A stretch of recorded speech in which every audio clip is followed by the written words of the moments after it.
সালের এই নতুন বছরে দেশ জুড়ে একাধিক বড়সড় পরিবর্তন হতে চলেছে।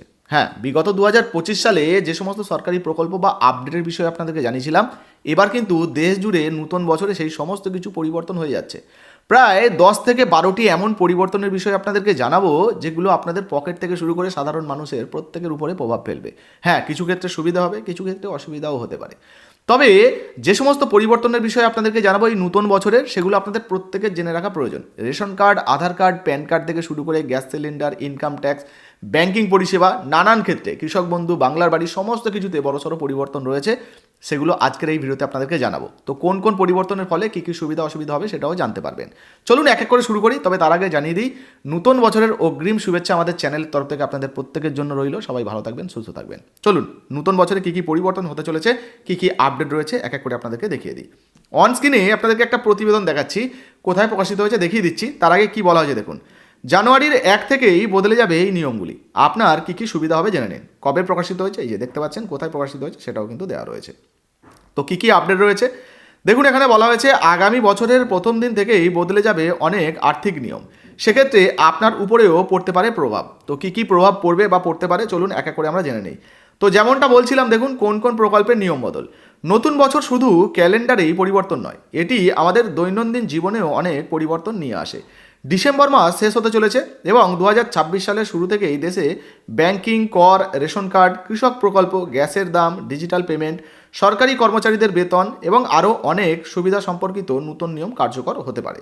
তো চলুন এবার আমরা এক এক করে পরিবর্তনগুলোর সম্বন্ধে জেনে নিই, যে কোন কোন পরিবর্তন হতে পারে, এর ফলে কী কী সুবিধা বা অসুবিধা হতে পারে, কী কী প্রভাব পড়তে পারে। দেখুন, 1 নম্বরেই বলা হয়েছে নতুন রেশন কার্ডের নিয়ম। তো রেশন কার্ডে নিয়ম পরিবর্তন হচ্ছে।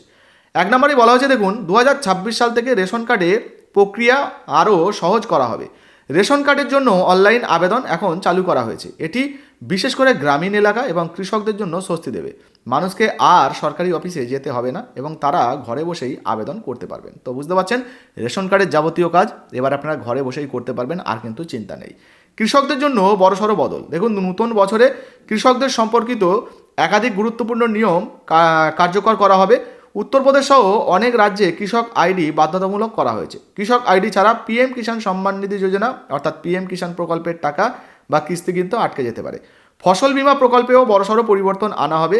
খারিফ সেশন 2026 থেকে বন্য প্রাণীদের ফসলের ক্ষতির বীমার আওতায় অন্তর্ভুক্ত করা হবে। অর্থাৎ এই যে বন্য প্রাণীরা যদি কোনো ফসলের ক্ষতি করে, সেগুলো বীমার আওতায় আসবে, এমনটাই কিন্তু বলতে চাওয়া হচ্ছে হয়তো। যে কোনো ক্ষতির বিষয়ে 72 ঘন্টার মধ্যে রিপোর্ট করতে হবে। আচ্ছা, এটা তো যে গেল কৃষক সম্বন্ধীয় যে আপডেট। এবার দেখুন, ব্যাংকিং এবং আয়করেও কিন্তু বড়সড় পরিবর্তন করা হচ্ছে। দেখুন, বলা হচ্ছে 2026 সালে অনেক ব্যাংকিং এবং আয়কর নিয়মে পরিবর্তন আসতে পারে। আয়কর রিটার্ন অর্থাৎ আইটিআর ফর্মগুলি সংশোধন করা হতে পারে, যার জন্য আরও ডেটাভিত্তিক তথ্যের প্রয়োজন হবে। ক্রেডিট স্কোর আপডেটের নিয়ম। দেখুন, বলা হচ্ছে এপ্রিল 2026 থেকে ক্রেডিট স্কোর আগের 15 দিনের পরিবর্তে মাত্র 7 দিনের মধ্যে আপডেট করা হবে। তো বুঝতে পারছেন, এখানেও কিন্তু একটা নতুন আপডেটের কথা বলা হয়েছে। এছাড়া দেখুন, বলা হয়েছে এসবিআই এবং অন্যান্য ব্যাংকগুলি ঋণের অর্থাৎ যে লোন নেয় আর কি, সেই ঋণের সুদের হার এবং ফিক্সড ডিপোজিটের হার সংশোধন করেছে, যার প্রভাব 2026 সালে দেখা যাবে। পাশাপাশি কি বলা হয়েছে, সরকারি স্কুলে ডিজিটাল উপস্থিতি। অনেক রাজ্যে 2026 সাল থেকে সরকারি স্কুলগুলিতে ট্যাবলেটের মাধ্যমে ডিজিটাল উপস্থিতি ট্র্যাকিং করার ব্যবস্থা চালু করবে। এটি শিক্ষকদের উপস্থিতির উপর আরও ভালোভাবে নজরদারি করতে এবং পুরোপুরি ব্যবস্থাকে আরও স্বচ্ছ করতে সাহায্য করবে। শুধু তাই নয়, পাশাপাশি সোশ্যাল মিডিয়া অর্থাৎ যারা এখন জানেন প্রত্যেকেই সোশ্যাল মিডিয়া ব্যবহার করি আমরা, তো সোশ্যাল মিডিয়ার উপরেও কড়াকড়ি নিয়ম আসতে পারে। দেখুন, বলা হয়েছে সোশ্যাল মিডিয়া সংক্রান্ত নিয়মকানুনও ক্রমশ কঠোর হচ্ছে। অস্ট্রেলিয়া এবং মালয়েশিয়ার মতো দেশগুলোতে এখন 16 বছরের কম বয়সী শিশুদের সোশ্যাল মিডিয়া ব্যবহারের উপর কঠোর নিয়মকানুন প্রয়োগ করা হচ্ছে। ভবিষ্যতে ভারতেও এই ধরনের নিয়মকানুন চালু হতে পারে বা দেখা যেতে পারে। তো বুঝতে পারছেন, ভারতেও কিন্তু এই সমস্ত নিয়মকানুন আসতে পারে। তো এই ধরনের নিয়মকানুন আসা উচিত কিনা, অর্থাৎ বাচ্চাদের সোশ্যাল মিডিয়ার উপরে নিয়মকানুন চালু করা উচিত কিনা, আপনার কি মনে হয় অবশ্যই লিখে জানাবেন। এরপরে দেখুন, বলা হয়েছে এলপিজি গ্যাস সিলিন্ডারের দাম। দেখুন, বলা হচ্ছে প্রতি মাসের 1 তারিখ থেকে এলপিজি যে গ্যাস সিলিন্ডার, সেই গ্যাস সিলিন্ডারের দামের পর্যালোচনা করা হয়।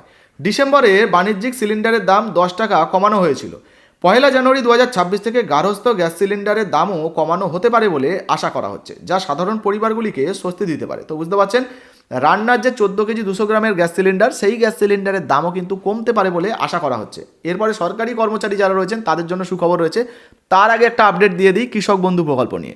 দেখুন, ডিসেম্বর মাসে সম্ভবত কৃষক বন্ধু প্রকল্পের টাকা দেওয়ার একটা কথা ছিল, একটা খবর উঠে এসেছিল, কিন্তু ডিসেম্বর মাসে কৃষক বন্ধু প্রকল্পের টাকা দেওয়া হয়নি। তবে আপনাদেরকে জানিয়ে দিই, ডিসেম্বরে কৃষক বন্ধু প্রকল্পের টাকা না দেওয়া হলেও নতুন বছর এই জানুয়ারিতে কৃষক বন্ধু প্রকল্পের টাকা দেওয়ার একটা বড় কিন্তু ঘোষণা হওয়ার সম্ভাবনা রয়েছে। যেহেতু 29 জুলাই 2025 সালে খারিফ সেশনের টাকা দেওয়া হয়েছিল, সেই হিসাব করলে কিন্তু আমরা মোটামুটি জানুয়ারিতেই দেখতে পাচ্ছি যে পরবর্তী যে রবি সেশনের টাকাটা সেটা দেওয়ার কথা। ফলে সম্ভাবনা রয়েছে রবি সেশনের যে টাকাটা সেটা জানুয়ারিতেই ঘোষণা হতে পারে। তবে এখনও কোনো রকম কোনো দিনক্ষণ বা অফিসিয়াল বিজ্ঞপ্তি ঘোষণা হয়নি, জানিয়ে দিই আপনাদেরকে, এটা পরিষ্কারভাবে জানিয়ে রাখা প্রয়োজন। তো ঘোষণা যদি হয়ে যায় সেটাও কিন্তু আপনাদেরকে জানিয়ে দেবো। তবে মোটামুটি ধরে রাখতে পারেন এই 2026 সালের জানুয়ারিতেই কিন্তু কৃষক বন্ধু প্রকল্পের টাকার ঘোষণা হওয়ার একটা বড় সম্ভাবনা রয়েছে। এবার সরকারি কর্মচারীদের নতুন কি আপডেট রয়েছে দেখুন। বলা হয়েছে অষ্টম বেতন কমিশন। এটি কেন্দ্রীয় সরকারি কর্মচারীদের জন্য একটি সুখবর হতে পারে। আশা করা হচ্ছে যে অষ্টম বেতন কমিশনের সুপারিশগুলো 1 জানুয়ারি 2026 থেকে কার্যকর করা হবে। বিষয়টি বিলম্বিত হলেও কর্মচারীরা পূর্ববর্তী তারিখ থেকে সুবিধা অর্থাৎ বকেয়া পেতে পারেন। ফিটমেন্ট ফ্যাক্টরের পরিবর্তনের কারণে মূল বেতন এবং পেনশনের একটি উল্লেখযোগ্য বৃদ্ধি সম্ভব। এরপরে বলা হয়েছে সিএনজি এবং পিএনজির দাম কিন্তু কমতে পারে। তো যারা এই ধরনের গ্যাস ব্যবহার করেন তাদের ক্ষেত্রেও কিন্তু দাম কমার সম্ভাবনা রয়েছে। দেখুন, বলা হয়েছে কেন্দ্রীয় সরকার 1 জানুয়ারি 2026 থেকে কার্যকর হতে যাওয়া কর পরিবর্তনগুলো বাস্তবায়ন করছে। জোনিং সিস্টেমে পরিবর্তনের ফলে সিএনজি এবং পিএনজির দাম কমতে পারে। এটি যানবাহন মালিক যারা গাড়ি চালান আর কি, গাড়ির মালিক রয়েছেন বা গার্হস্থ্য গ্যাস ব্যবহারকারী যারা রয়েছেন তাদের ক্ষেত্রে কিন্তু লাভজনক হতে পারে। এরপরে রয়েছে রিয়েল এস্টেটের বিনিয়োগ করা সহজ হবে। জানুয়ারির 1, 2026 থেকে মিউচুয়াল ফান্ডগুলো দ্বারা REIT অর্থাৎ real estate investment trust equity হিসাবে গণ্য হবে। এতে রিয়েল এস্টেট খাতে বিনিয়োগ বাড়বে বলে আশা করা হচ্ছে। ছোট বিনিয়োগকারীরা উপকৃত হবেন। তো বুঝতে পারছেন, যারা এই যে রিয়েল এস্টেটে বিনিয়োগ করতে চান তাদের ক্ষেত্রেও কিন্তু এবার সহজ হবে, সুবিধা হবে। এবারে বাংলা আবাস যোজনার একটা আপডেট আপনাদেরকে দিয়ে দিই, এটা অবশ্যই দেওয়া প্রয়োজন। দেখুন, ডিসেম্বর মাসেই কিন্তু 16 লক্ষ যে উপভোক্তা ছিল তাদেরকে বাংলা আবাস যোজনার যে টাকাটা সেটা দেওয়ার কথা ছিল, কিন্তু এসআইআর যে চলছে, এসআইআরের ফলে সেই ডেটটাকে সম্ভবত পিছিয়ে দেওয়া হয়েছে। ফলে এবার একটা সম্ভাবনা রয়েছে এই জানুয়ারিতে কিন্তু বাংলা আবাস যোজনার যে 16 লক্ষ উপভোক্তা এখনও বাড়ি পাচ্ছেন না তাদেরকে টাকা দেওয়া হতে পারে। এই বিষয়ে সরকারি কোনো ঘোষণা এই মুহূর্তে নেই। আপনারা জানেন, যখনই টাকা দেওয়া হয় বা টাকা দেওয়ার ঘোষণা করা হয়, মুখ্যমন্ত্রী মমতা বন্দ্যোপাধ্যায় কিন্তু সরাসরি লাইভে কোনো না কোনো মঞ্চ থেকে তিনি ঘোষণা করেন। যদি এইরকম ঘোষণা তিনি করে দেন, সাথে সাথে কিন্তু আমরা ভিডিওর মাধ্যমে আপনাদেরকে জানিয়ে দেবো। আর বাংলা আবাস যোজনার টাকাই নতুন বছরেই আপনাদের ব্যাঙ্ক অ্যাকাউন্টে আসতে চলেছে। মোটামুটি মাথায় রাখবেন, প্রথম কিস্তির 60,000 টাকা যাদের লিস্টে নাম রয়েছে তারা কিন্তু পেতে চলেছেন। আচ্ছা, এরপরে আরও একটা আপডেট আপনাদেরকে দিয়ে দিই। প্যান কার্ড এবং আধার কার্ড লিঙ্ক করা কিন্তু বাধ্যতামূলক রয়েছে। 2026 সালে না হলে আপনার প্যান কার্ডটা বন্ধ হয়ে যেতে পারে। দেখুন, বলা হয়েছে আপনি যদি 1 জানুয়ারি 2026-এর মধ্যে আপনার প্যান কার্ডের সাথে আধার কার্ড লিঙ্ক না করেন, তবে আপনাদেরকে জানিয়ে দেবো এই যে 1 জানুয়ারি 2026 বলা হয়েছে, এটা 31 ডিসেম্বর 2025 সাল আপনারা ধরে চলবেন। এর মধ্যে আপনারা কিন্তু আপডেটটা করে নেবেন। যদি না হয়ে থাকে, যদি লিঙ্ক না হয়ে থাকে করে নেবেন, না হলে কিন্তু বন্ধ হয়ে যেতে পারে। তাহলে আপনার প্যান কার্ড নিষ্ক্রিয় হয়ে যেতে পারে। এর ফলে ব্যাংক লেনদেন, আয়কর রিটার্ন দাখিল এবং অন্যান্য আর্থিক যে সমস্যা সেগুলো কিন্তু হতে পারে এবং আপনি কিন্তু সমস্যায় পড়তে পারেন। সঙ্গে আরও একটা আপডেট আপনাদেরকে জানিয়ে দিই যে এসআইআরের যে ফাইনাল আপডেট বা ফাইনাল লিস্ট সেটাও কিন্তু 2026-এ কিন্তু প্রকাশিত হতে চলেছে নতুন বছরে। তার ডেট বা তারিখ আমরা কিন্তু জানিয়ে দিয়েছি আগের ভিডিওতে, আপনারা না দেখলে কিন্তু সেই ভিডিওটা দেখে নিতে পারেন। তো মোটামুটি আজকের ভিডিওতে আপনাদেরকে দেখিয়ে দিলাম 10 থেকে 12টা এমন আপডেট রয়েছে বা পরিবর্তন রয়েছে যেগুলো দেশ জুড়ে কিন্তু হতে চলেছে। আপনি এই ভিডিওটা এই মুহূর্তে কোন জেলা থেকে দেখছেন বা কোথা থেকে দেখছেন অবশ্যই লিখে জানাবেন।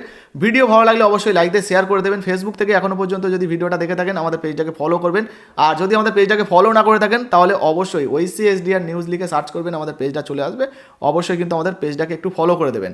আর ভিডিওটা কিন্তু শেয়ার করতে ভুলবেন না। আপনার একটা শেয়ার হয়তো অন্যের কাজে লাগবে এবং আমাদেরও একটু সুবিধা হবে। তো আপনারা অবশ্যই শেয়ারটা করে দেবেন, তারাও যাতে খবরটা জানতে পারে। ভিডিও ভালো লাগলে শেয়ার করে দেবেন এবং আপনার মতামত জানাবেন। ধন্যবাদ।